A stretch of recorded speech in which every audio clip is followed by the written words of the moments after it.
Hey Putty Peep, it's Emily. So something really cool just happened to me and I wanted to share it with you.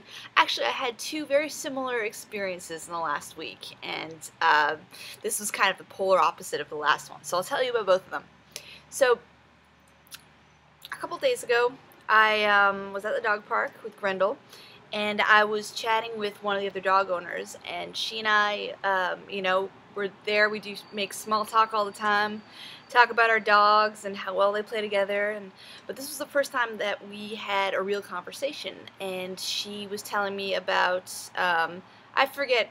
She was asking about my weekend, and she said that she had to work, and she works at Trader Joe's, and that's cool. And then she asked me what I did for work.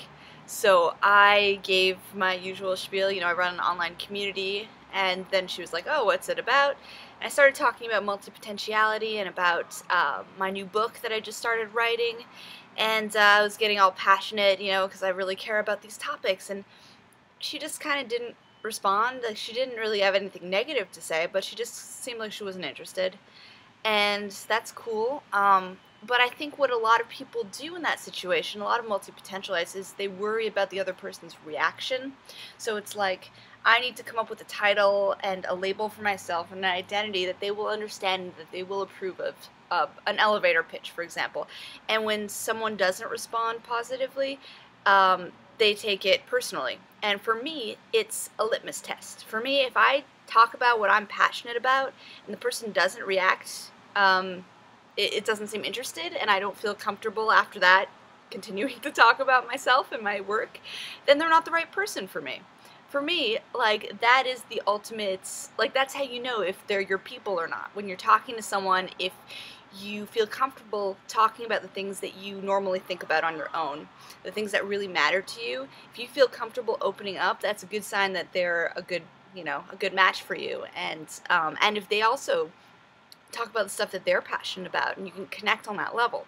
So that was kind of experience number one, and I was like, all right, well, that's cool. She's nice. Our dogs will continue to play together, but she's not. I don't think we're gonna be close friends. That's fine. Meanwhile, today we just got back from the dog park and had a completely different experience. Another dog owner.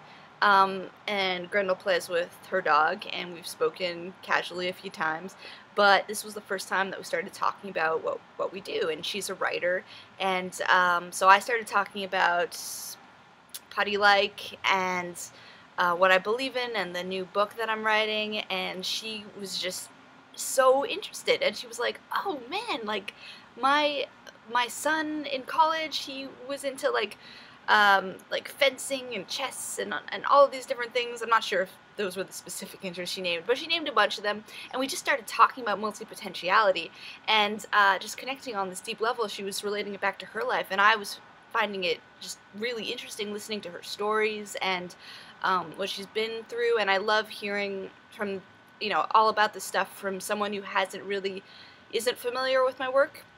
Because it's kind of nice to just see the similarities in what people go through and hear it in someone else's language. And I'm not saying that, like, we need to talk about the stuff that I'm interested in, that, like, with all of my friends we must be talking about my work. That's not the point I'm trying to make. The point I'm trying to make is that, well, there's a couple. One is that it's a great test for whether you feel comfortable talking about your work, whatever you're passionate about.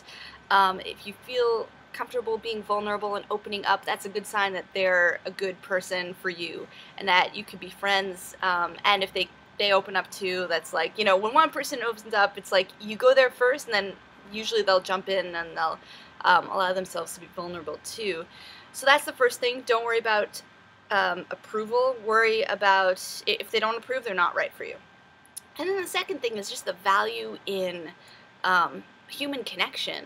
And I just remembered that, like, sitting behind a laptop all day and being on Twitter and answering emails and writing blog posts, that's great. I love that stuff. But there's something about being there in person, in the present with someone, and just connecting through your shared humanity, these shared experiences and these ideas that matter so much to you.